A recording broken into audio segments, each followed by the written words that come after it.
آیت نمبر 60 انما الصدقات للفقراء والمساکین والعاملین علیہا والمؤلفۃ قلوبهم وفی الرقاب والغارمین وفی سبیل اللہ وابن السبیل فریضۃ من اللہ واللہ علیم حکیم۔ زکوٰۃ تو صرف فقیروں، مسکینوں اور ان اہل کاروں کے لیے ہے جو اس کی وصولی پر مقرر ہے، اور ان کے لیے جن کی ان کی دلداری مقصود ہو، اور گردنیں چھڑانے اور قرضہ داروں کے لیے، اور اللہ کی راہ میں مسافروں کے لیے ہے۔ یہ اللہ کی طرف سے فرض ہے، اور اللہ خوب جاننے والا اور حکمت والا ہے۔ اس آیت میں صدقات سے مراد زکوٰۃ ہی ہے، مین یعنی کہ ہائی لائٹ علماء کہتے ہیں کہ زکوٰۃ کو ہی کیا گیا ہے، صدقے کی بات نہیں ہو رہی، زکوٰۃ کی بات ہو رہی ہے۔ اور زکوٰۃ کے مصارف صرف 8 ہیں جو اللہ رب العزت نے یہاں 8 لوگ بیان کر دی ہیں۔ ان 8 کے علاوہ کسی اور کو زکوٰۃ نہیں دی جا سکتی۔ ان 8 میں سب سے پہلے اللہ نے کس کا ذکر کیا؟ فقیروں، یعنی ایسے فقیر جن کی حالت زار بڑی خراب ہے اور وہ آپ سے آ کر مانگتے ہیں۔ فقیر اور مسکین میں فرق اتنا ہے کہ دونوں کی گزر اوقات پوری نہیں ہوتی۔ فقیر کیا ہے کہ وہ مانگتا ہے، اور مسکین کیا ہے؟ وہ آپ سے سوال نہیں کرتا، وہ اسی میں پورا اپنے آپ کو کرنے کی کوشش کرتا ہے، وہ لوگوں سے لپٹتا نہیں ہے۔ فقیر لوگوں سے لپٹتا ہے اور مسکین لوگوں سے لپٹتا نہیں ہے۔ تو ایسے فقیر جس کے بارے میں آپ کو خود معلوم ہو کہ واقعتاً یہ حقدار ہے، اس کو دیا جائے گا۔ گلیوں محلوں یا بازاروں میں پھرنے والا ہر فقیر فقیر نہیں ہے، کیونکہ ہم نہیں جانتے کہ ان کی گزر اوقات میں ان کے کیا معاملات چل رہے ہیں، کیونکہ بہت سے لوگوں نے اسے پیشہ بنا دیا ہے۔ تو اس کے بعد 2 لوگ ہو گئے، یہ فقیر اور مسکین۔ اس کے بعد اللہ کہہ رہے ہیں جو اس کی وصولی پر مقرر ہے، گورنمنٹ کی طرف سے، یہ جماعت کی طرف سے جو لوگ زکوٰۃ وصول کرنے والے پر زکوٰۃ وصول کرتے ہیں، ان کا کوئی کاروبار نہیں، کوئی کام نہیں، کیونکہ اسی میں سارا دن وہ دگاتے ہیں، تو ایسے لوگوں کو بھی زکوٰۃ کے حصے میں سے یعنی زکوٰۃ کے اندر سے ان کو تنخواہیں دی جا سکتی ہیں، یعنی ان کے اوپر بھی زکوٰۃ، وہ اپنے طور پہ اس کی زکوٰۃ نہیں لے رہے، وہ اپنے طور پر اس کا کیا کر رہے ہیں؟ اپنا معاوضہ لے رہے ہیں۔ تو والمؤلفۃ قلوبہم، اور دلوں کے اندر دلداری مقصود ہو، یعنی ہو تو عیسائی، کافر، شیعہ، یہ کوئی بھی مذہب سے جو دین اسلام سے ہٹ کر ہے، تو اگر ان کے دلوں کی آپ دلداری یعنی دین کی طرف راغب دیکھتے ہیں، ان کو نصیحت کرتے ہیں، وہ دیکھ رہے ہیں کہ ان کا دین کی طرف جھکاؤ ہو رہا ہے، تو ان کے اوپر بھی زکوٰۃ کے پیسوں سے خرچ کیا جا سکتا ہے، انہیں تحفہ بھی دیا جا سکتا ہے، یا پھر ان کو کسی بھی چیز کا ہدیہ دے کر، یعنی ان کا مقصد یہ ہو کہ وہ آپ کے اسلام سے مزید مرغوب ہو، وہ آپ کی طرف آئیں اور آپ کی باتوں کو سنیں، یعنی دلداری سے مراد یہی ہے کہ اسلام کی طرف ان کے قدم بڑھنے والے ہوں۔ اور پھر رقاب، گردنیں چھڑانے، یعنی غلام جس طرح سے نبی کریم صلی اللہ علیہ وسلم کے دور میں ہوتے تھے، غلام کی بات ہو گئی، اور آج کے دور میں آپ وہی بات ہے کہ قید خانوں میں جائیں گے، دیکھیں گے کہ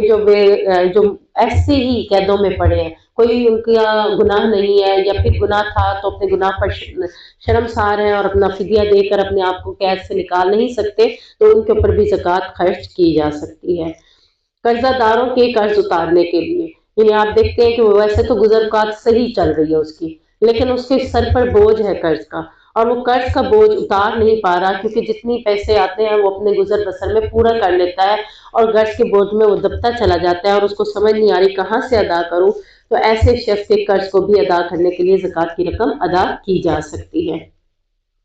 اور اللہ کی راہ میں مسافر کے لیے، یعنی چاہے وہ کتنا ہی امیر کیوں نہیں ہے، لیکن راستے میں زاد راہ ختم ہو گیا اور وہ واپس اپنے گھر کی طرف لوٹ نہیں سکتا، تو ایسے کے اوپر بھی زکوٰۃ کے مد میں اس کو پیسے دے کر اس کو گھر کی طرف روانہ کیا جا سکتا ہے، اور جب وہ اپنے گھر میں جائے اور اگر اس کے پاس استطاعت آج ہے یا کل ہے، وہ اسی رقم کو دوبارہ اللہ کے راستے میں خرچ کر دے، تو یہ اس کے لیے بہتر ہے۔ یعنی پہلے آپ تو اسے زکوٰۃ دے سکتے ہیں، اس کی مدد کر سکتے ہیں، لیکن نیکسٹ اس کے لیے کیا حکم ہے کہ جب وہ ہے امیر اور اس کے پاس استطاعت ہے، وہ اپنے گھر میں پہنچنے کے بعد اپنی وہ رقم اللہ کے راستے میں دوبارہ خرچ کر دے، تاکہ اس کے لیے بھی آسانی رہے۔ یہ 8 لوگ ہیں جن کے اوپر زکوٰۃ خرچ کی جا سکتی ہے، ان 8 کے علاوہ کسی پر بھی زکوٰۃ خرچ نہیں کی جا سکتی، یعنی ہم اس کے علاوہ بہت سے لوگوں کو زکوٰۃ کا حقدار سمجھ لیتے ہیں، تو ایسا ممکن نہیں ہے کہ وہ زکوٰۃ کے حقدار ہوں۔ ہم کہتے ہیں کہ فلاں زکوٰۃ کا حقدار ہے، فلاں کو دے دی، فلاں کو دے دی، تو علماء کہتے ہیں کہ پہلے تو یہ 8 مصارف ہیں، اگر چاہیں تو اپنی زکوٰۃ کی رقم ان 8 کو بھی آپ دے سکتے ہیں، اور چاہیں تو آپ ان 8 میں سے کسی ایک کو بھی پوری زکوٰۃ دے کر اس کی مالی معاونت اچھے طریقے سے کر سکتے ہیں، یعنی دونوں آپ کے اوپر منحصر ہے کہ آپ جیسے چاہیں کر سکتے ہیں۔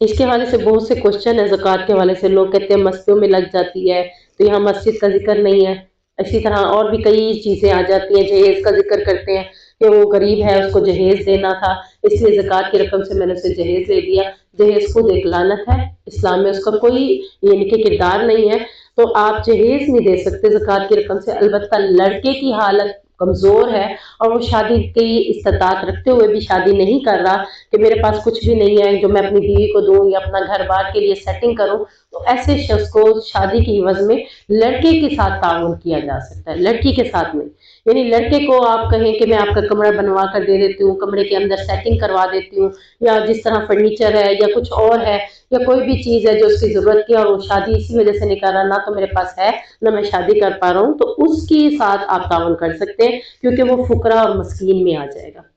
سمجھ آئی بات کی کہ وہ شادی کی مد میں آپ رقم نہیں دے رہے، آپ اس کو فقراء اور مسکین سمجھ کے دے رہے ہیں، کیونکہ وہ شادی نہیں کرے گا تو غلط راستے کی طرف بھی جا سکتا ہے، اس کو غلط راستے سے بچانا۔ اب لڑکی کے لیے یہ نہیں ہے کہ لڑکی کے لیے اسلام میں شادی کے ساتھ یہ چیزیں ضروری ہوں، تو یہ ایک الگ ٹاپک ہے، اس کو اگر آپ دینا بھی چاہیں تو صدقے کی مد میں آپ کچھ کر لیں تعاون، ورنہ ادروائز ویسے زکوٰۃ کی رقم لڑکی کے جہیز پر نہیں لگ سکتی۔ جیسے کوئی غریب مطلب ہے، یتیم مسکین لڑکی ہے، اس کا جہیز کی وجہ سے کہیں نہیں ہو رہا رشتہ، تو اس کو پھر اگر دے دیں یا زکوٰۃ کی مد میں نہ دیں، ویسے تعاون کریں اس کے لیے۔ ابھی حال میں ہم لوگوں نے جماعت کے ساتھیوں نے ایسے کیا ہے، یتیم بچی تھی، اس کی شادی تھی اور اس کے خرچے کے لیے وہ لوگ پریشان تھے، تو لوگوں سے یہی کہا کہ یتیم بچی ہے اس کے لیے آپ کچھ بھی تعاون کریں، لیکن زکوٰۃ سے ہٹ کے ہی تعاون ہوگا، ان سے بتائیں گے۔ ایک انسان ہے جو کام کر رہا ہے، اس کے بچے بیوی بچے ہیں، کام کرنے کے باوجود ان کا پورا نہیں ہو رہا، وہ تو وہی مسکین میں آ گیا نا۔ ہاں جی، وہ مسکین میں آ گیا نا کہ گزر بسر اس کی پوری نہیں ہو رہی کام کرنے کے باوجود، تو اس کو دیا جائے گا، اور یہ مسکین میں ہے اور مسکین کو دینے کا زیادہ حق ہے، یہ دیا جا سکتا ہے۔ یعنی اس لڑکی کی شادی کے لیے آپ ایک الگ یعنی کہ کوششوں میں لگ جائیں کہ لوگوں کو ترغیب دیں کہ ہاں بھائی آپ ایسے غریب ہے اس کی شادی نہیں ہو رہی تو یہ نیکی کا کام ہے، آپ بھی اپنا حصہ ملائیں، لیکن انہیں واضح کریں کہ زکوٰۃ کی مد میں آپ نہیں دیں گے کیونکہ زکوٰۃ کی مد میں ہم نہیں لے رہے، کیونکہ یہ کام زکوٰۃ کی مد کے ساتھ نہیں کیا جائے گا، یہ خیر کے کاموں میں سے ہے، تو خیر کے کاموں میں آپ ویسے ہی تعاون کر دیں۔ اور پھر ان کو بھی کہیں کہ آپ شادی کے وقت صرف کم خرچے کے ساتھ کوئی ایسا سیٹ اپ چلائیں جس سے آسانی سے ہو سکے، وہ اونچے محلوں والے لوگوں کے ساتھ نظر نہ رکھے نا کہ جن کو جہیز بھی دینا پڑے، ساری چیزیں بھی دینی پڑے۔ ضرورت کا سامان ہم خود ہی بڑھاتے جائے تو ایک لمبی لسٹ بن جاتی ہے۔ بس آگے لوگوں کی جو ڈیمانڈ وہ بھی نہیں، لوگوں کی ڈیمانڈ ایسے نہ لینا، ایسی جگہوں پہ رشتہ ہی نہ کرے نا، میں یہی تو کہہ رہی ہوں نا کہ ایسی جگہوں پہ رشتہ نہ کرے وہ لوگ بھی کہ جہاں اتنی ڈیمانڈیں چلتی ہیں، وہ اللہ سے دعا کرے کہ اللہ تعالیٰ ان کے گھر میں ایسا رشتہ بھیجے جو ڈیمانڈوں سے ہٹ کر ہو۔ تو آپ دیکھیں شادی تو بہت ہی سادگی سے اگر کی جائے تو کسی نے کہا کہ شادی کرنے کے لیے کتنی رقم ہونی چاہیے، اس نے کہا کہ 200-300 بھی کافی ہے، یعنی ایک اسلامی نظر سے دیکھیں تو اتنا خرچہ ہے ہی نہیں، لیکن ہم اس سے بڑھا دیتے ہیں، جب شادی کے لیے رشتہ ہی ایسی جگہ پہ کریں گے تو آٹومیٹکلی پھر پریشان ہم خود ہی ہوں گے، تو اپنے ہم پلا لوگوں میں کریں تو وہ زیادہ بیسٹ ہے۔ آیت نمبر 67، المنافقون والمنافقات بعضهم من بعض، منافق مرد اور منافق عورتیں ان کے بعض آپس میں ایک جیسے ہیں، وہ برے کاموں کا حکم دیتے ہیں اور نیک کاموں سے روکتے ہیں، یعنی منافق کی نشانی بتائی جا رہی ہے کہ اگر ہم بھی کسی کو برے کام کا حکم دیں اور نیک کام سے روکیں، کیسے ایک ایگزامپل دے دیتی ہوں، کسی نے سر پہ دوپٹہ پہنا ہوا ہے، میں نے اس کا اتروا دیا، کیوں اتروایا؟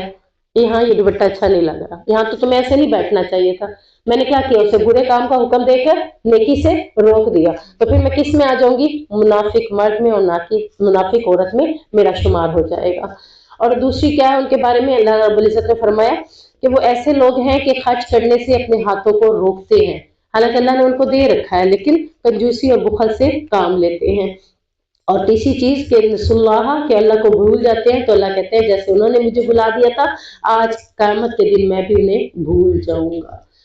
اور ان کے لیے وعدہ اللہ تعالیٰ نے کیا کر رکھا ہے کہ منافق مرد ہو یا منافق عورت کفار کے ساتھ جہنم میں ڈالے جائیں گے، یعنی ان کا انجام بھی کفار کے ساتھ ہی ہوگا۔ یہ مسلمان کلمہ پڑھنے والے تو ضرور ہیں لیکن انجام کافروں سے بھی بدتر ہوگا۔